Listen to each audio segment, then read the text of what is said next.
50 on the TSN app, your home smart speaker, and up on TSN4, Brian Hayes, Jason Strudwick, and Jonas Siegel of The Athletic. Worlds are colliding here. Jonas, I don't know if you and Struddy, have you guys worked together before?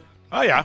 You guys have worked before? Look at you two pros. I'm the new guy. You two have a great chemistry already, and I'm coming in and I'm going to try to make this work for 3 hours. Good to see you guys. Well, good to see you. Listen, speaking of chemistry, are you using shoe polish on your hair? Like, it looks quite a few shades darker than normal. Like, what's going on? Looks like a Lego hair my kids just put together last night. I know, man. You're not the first to accuse, and I think that's an accusation. I think you're claiming or asking me if I'm starting to tint the salad. I'm not. It's the lighting in here. I'm glowing because the holidays have arrived. There's no other explanation. I don't know what else to tell you, Strud. How does it look close up, buddy? Come on, be honest. It's distractingly great. Is it great hair? Yeah. I think I'm feeling pretty good right now, and I think my hair's getting better as I get older. You sound a little hoarse, though. Are you fighting through it? I've been fighting through it. I've been grinding for a few days, man. A warrior. I haven't been feeling good. I'm a warrior. This is my flu game. I feel like because yesterday I was horrible. I have to admit. Yeah, see, someone compared me online the other day to Jim Benning at the draft. Remember when he had who was it? Was it Rudy Giuliani who had the dripping down his forehead? Yeah, Giuliani. Like, I don't know why I look so angry in that one picture, too. I don't know who I was looking at. Probably Noodles or that could have been you, Jonas. I might have been staring at you at that point. But, I've been fighting it, man. I don't know. It's a busy time of year. Yeah. It's a busy, crazy time of year. And I'm staying up watching sporting events. My kids never sleep. They get up so early these days. And once you're up, and that's it, man. So this is my flu game. And like I said, I had an ugly show yesterday. I got off the air. I was like apologizing to the guys. I had no energy. Felt like we were off the rails all day. But that's not going to happen today because Struddy and Jonas are in here. We're going to pick you up. I love it. I love it. Well, I love it, Jonas. Listen, there's a lot to get into today, including the Leafs with a win last night. And that was Joseph Woll looked very, very comfortable, right? I wouldn't say it was the exact replicate of Anthony Stolarz in Jersey a week ago, but I think Dallas kind of overwhelmed them, and the Leafs found a way to capitalize when they had to, and Jake Ottinger gave up a couple of bad goals. Like the Robertson goal was not a good goal. The McMahon goal was not a good goal. Domi got it off quick, but he might want that one back. Yet that's the beauty of the sport of hockey, isn't it, Strud? Every once in a while, you're allowed to rely on your goaltender, and I think Joseph Woll did that last night, and then the big boys finally showed up, and the rest is history. The Leafs got a big 2 points down in Dallas last night. Yeah, like it's okay to have your goalie win a game for you every now and then because that's what happened. And it more than anything, he bought them time to get themselves into this game. And the opposite was true of Jake Ottinger. I mean, Jake, he had a tough night. And it happens to everyone. Everyone has off nights. But unfortunately, I think the Leafs were there for the taking, especially early in the game. But Jake was just he wasn't quite at the level he needed to be. So one goalie beat the other. And then, that third line for the Leafs got going. That looks like a pretty quick, pretty fun line to watch. And more importantly, it'd be a hard team to play or a hard threesome to play against because they're fast and they can be physical and all of them have some skill that can allow them to score like we saw last night. Yeah, I mean, Jonas, you've been covering this team as closely as anyone for 15 years. When was the last time all three members of the third line scored in the same game? Great question. Like, I don't know if I don't know if it's ever happened. It's probably happened, but in the same game? All in regulation, too. Like, Domi, McMahon, and Robertson. When you contrast it with, like, for the first 22 games, Robertson has 2 goals. Domi doesn't have any goals. McMahon had scored a bit, but then, like, now they're, like, scoring and now they're threatening. I don't know. I just don't know what to make of how they're playing. Like, Struddy's right. Like, your goalie can win you a game. That's allowed. But when it's happening all the time, it's like, this is weird. Like, they're playing a little differently lately. They're playing with some fire in terms of it doesn't feel as if they're overwhelming their opponents very often. No. They have woken up halfway through games over the past 2 or 3 weeks and then taken over. Yeah. Thanks mostly to their stars, not these last couple games. Generally speaking, exactly. Yeah. Nylander snaps out of it, or Marner ends up with 3 assists and puts it on a tee for somebody, or Tavares with a hat trick. They've had that against inferior competition recently where they've played bad teams. They've just kind of been hanging around. It's a 1-1 game, and then all of a sudden it's 3-1 Leafs, and it's over. And, again, I don't know if that's the malaise of the season, of December, because everything's going really well for the Leafs. Like they have 42 points. Mm-hmm. They're a legitimate contender for the President's Trophy. It's not just their own division. Like they're in a hunt right now. You got Buffalo tomorrow, the Islanders on Saturday, and then Winnipeg in town on Monday. And Winnipeg's been the pace car for that all season in terms of points, and they're currently leading the NHL in points. So those two worlds are going to collide on Monday, and the Leafs are going to have an opportunity maybe to go into the Christmas break right there, chasing top seed in the NHL. So I think there's more glass half full than there is glass half empty. For sure. Like you gotta. It's the same. I'm sure with in Edmonton right now, Strud, where they lost to Florida the other night, and Skinner's had his ups and downs, and Bouchard can be in the firing line, I'm sure, from time to time. But they're in a pretty good place. The Oilers are in a pretty good place. The Leafs are in a pretty good place. It's a formality. They're going to figure it out. They're going to get to the playoffs, and they just have to make sure they're playing their best hockey once you get to April.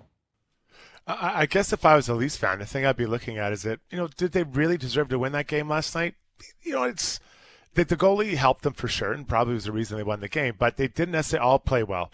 So, what can happen is you have a game like that, then the next game, another shoe drops, and then you got a real problem. So, the Sabres coming into town, they've got a whole lot of things going on, but they're for whatever reason, sometimes going to play a team like Toronto or the Leafs in Toronto where there's a lot of hype and you don't want to be embarrassed. You don't want to lose that next game there, so they can get up for it more so than maybe the Leafs will. And then you lose that one, then you limp into the Christmas break. So, I'm sure that Craig is reminding them, like, hey guys, let's get 100% back on track the way we want to be, because it could feel like they have played pretty well for a bit here. It could kind of fall off, and now you limp into the break. You don't want to see that happen, and it sounds as if Matt Murray's going to get a start this weekend, which it's pretty wild that Joseph Woll and Matt Murray are about to be the Maple Leaf tandem. That's the Spider-Man. Really? But they're both known for their injuries, right? Being unpredictable in terms of, are they going to make it to puck drop? Will they get through the game? And yet this is their reality. And I do think it's a surprise considering where we were a year ago, where Matt Murray had season-ending surgery. He hasn't played since 2023 in the NHL. Mm-hmm. Like, I think is it November of 2023? Yeah, I mean, he only just came back to the Marlies in the spring. And I remember working July 1st and doing the Free Agent Frenzy show. And it just kind of came across the wire like, oh, by the way, the Leafs have signed Matt Murray. And we were over here and we were doing some bit, and then I heard it over here, and I'm like, wait a minute, what was that? Like, I got to come back to that. Like, I remember that vividly. We were doing like a Team Canada bit or something, and it slid in, oh, Matt Murray back to the Leafs. So I'm like, don't let that go. I got to get back to it. And I don't think we ever did, because it was such an inconsequential signing when you consider this, how much action happens on July 1st. But I was very surprised they brought him back. And I am very surprised that he's going to play. Like, I know what he's done in the past. He's won his cups and all that, but he has not been a very good goalie for years, and he's injured all the time. So why would what are the alternatives? Well, play Hildeby. What's wrong with Hildeby? He's won multiple times this year.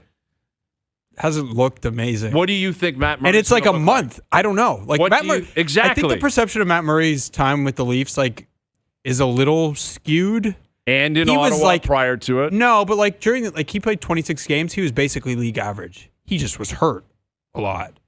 That's the thing. If he can play, I think he can be fine. Can he? I don't know. What? I'm just being a realist here. To be I don't know. I think he's more of a future piece than Matt Murray is. They only were down 2-0 in that Buffalo game because of Hildeby. No? Okay. And then did anything else get past him? Okay. And what about the game? Have you seen Buffalo? What about the game in Jersey night 2 of the year? They won 4-1, I think. He played really well that night. Yeah, okay. Leafs facing center crisis amid injuries, eyeing trade market for solutions. As the Toronto Maple Leafs battle through a growing injury list and a suspension, their lack of depth at the center position has become a glaring issue. According to Sportsnet's Elliot Friedman in his latest 32 Thoughts article, the Leafs are among the teams exploring trade options to bolster their lineup. This effort is coming amid increasing competition from teams like the Chicago Blackhawks and Nashville Predators, who have also set their sights on improving their center depth. Friedman didn't mince words about the Leafs' predicament. The teams currently focusing on centers, including Chicago and Nashville, must consider when others will enter the market. Toronto will undoubtedly be one of those teams, he wrote. While the Blackhawks and Predators may have an edge in terms of cap space and assets, the Leafs remain a team to watch as the season progresses. The Leafs situation is urgent, with up to 7 forwards currently unavailable due to injury or suspension.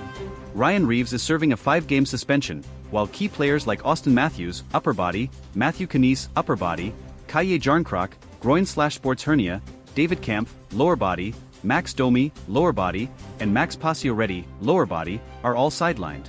The team has even considered temporarily shifting Mitch Marner to the center position, highlighting the severity of their depth issues. This isn't just a short-term concern for the Leafs. Depth at center has been a persistent challenge for the team, and while stopgap solutions like Marner could help in the interim, the front office appears keen to explore longer-term fixes. For fans of the blue and white, this has been a recurring theme. The Leafs' center depth often becomes a problem at the worst possible times. James Myrtle of The Athletic recently added more fuel to the speculation, naming several potential trade targets who could help the Leafs address their issues. Among them is Ryan O'Reilly, a familiar name for Toronto fans. O'Reilly, who signed a 4-year, $18 million deal with Nashville in 2023, might be a trade candidate if the Predators' underwhelming start to the season, 6-11-3, 31st in the league, prompts a rebuild. However, his steep price tag and history with the Leafs, including rejecting a free agency offer less than 2 years ago, make this a complex and potentially unlikely move. Other names mentioned by Myrtle include former Leaf Nazem Kadri, currently with Calgary, as well as players like Michael Granlund, Nick Jugstad, Brock Nelson, Yanni Gourde, Trent Frederick, Radek Faksa, and Sean Kuraly. While some of these options seem more plausible than others, it's clear that general manager Brad Treliving will need to get creative to find the right piece without mortgaging the team's future. Cap space remains one of the biggest obstacles for the Leafs. Unlike teams like Chicago and Nashville, which have more flexibility and assets, Toronto is walking a financial tightrope.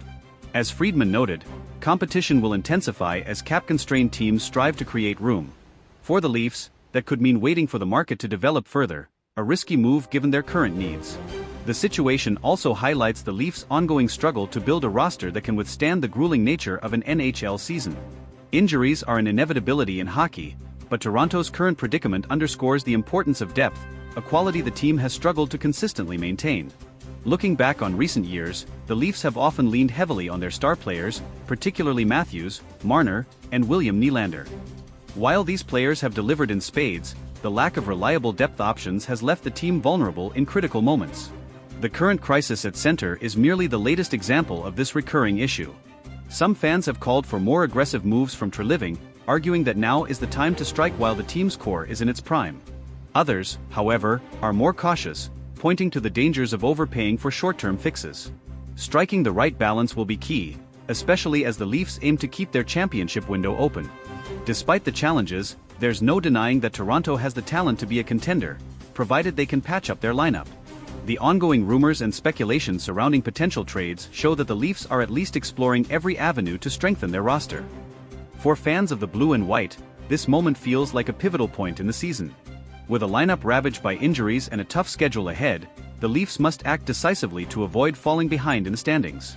The addition of a dependable center could be the difference between weathering the storm or watching another season slip away. Whether it's O'Reilly, Kadri, or another surprise name, one thing is certain: the Leafs are under pressure to deliver. And for a fan base as passionate and loyal as Toronto's, there's no room for excuses. The time to act is now, and Leafs Nation is watching closely. As the trade deadline approaches, the stakes couldn't be higher. Will Treliving pull off a move that solidifies the Leafs' status as a contender, or will the search for center depth become yet another chapter in the team's long history of what-ifs? Only time will tell, but one thing's for sure: it's never boring in Leafs land. As the Maple Leafs navigate this critical juncture, their fan base remains as vocal as ever. Toronto is a city that breathes hockey, and the pressure on Brad Treliving to make the right moves is immense. Every decision he makes, or doesn't make, will be scrutinized, from talk radio to social media, where Leafs Nation is already debating the merits of the various names being floated as potential trade targets. Among the louder debates is whether the team should prioritize a high-profile acquisition like Ryan O'Reilly or Nazem Kadri, or focus on a lower-cost, reliable center who can fill a supporting role without costing too many future assets. While O'Reilly's leadership and playoff experience make him an attractive option, his contract and recent history with the Leafs add layers of complexity to any potential reunion. Similarly, Kadri's gritty, two-way playstyle remains a fan favorite, but his cap hit and availability might render him an unrealistic target. Another factor complicating the Leafs' situation is their tight salary cap. While Chicago and Nashville can make moves with relative ease due to their financial flexibility, Toronto must navigate a labyrinth of constraints to make any trade work. This likely means including salary retention or moving existing contracts to make room, which could drive up the cost of any potential deal. The question then becomes, how much are the Leafs willing to sacrifice to address their immediate needs? One potential trade partner generating buzz is the Seattle Kraken. Yanni Gourde, a dependable two-way center, has been mentioned as a possible target. Gourde's versatility and championship pedigree from his time with Tampa Bay make him an appealing option. Seattle, however, is in playoff contention and may not be inclined to part with a key piece unless the Leafs can provide a substantial return. Another intriguing name is Brock Nelson of the New York Islanders. Nelson is a consistent scorer and reliable faceoff-man, qualities that would undoubtedly bolster Toronto's center depth. However, the Islanders are notoriously cautious when it comes to trades, and prying Nelson away would likely require a significant package, including picks or prospects that the Leafs may be hesitant to part with. For all the trade talk, some analysts believe the solution might come from within. Sheldon Keefe has shown a willingness to experiment with his lineup, and players like Pontus Holmberg or Fraser Minton could be given an opportunity to step up. While relying on less experienced players carries risks, it might be the Leafs' only option if the trade market proves too costly or slow to develop. Adding to the Leafs' urgency is the timing.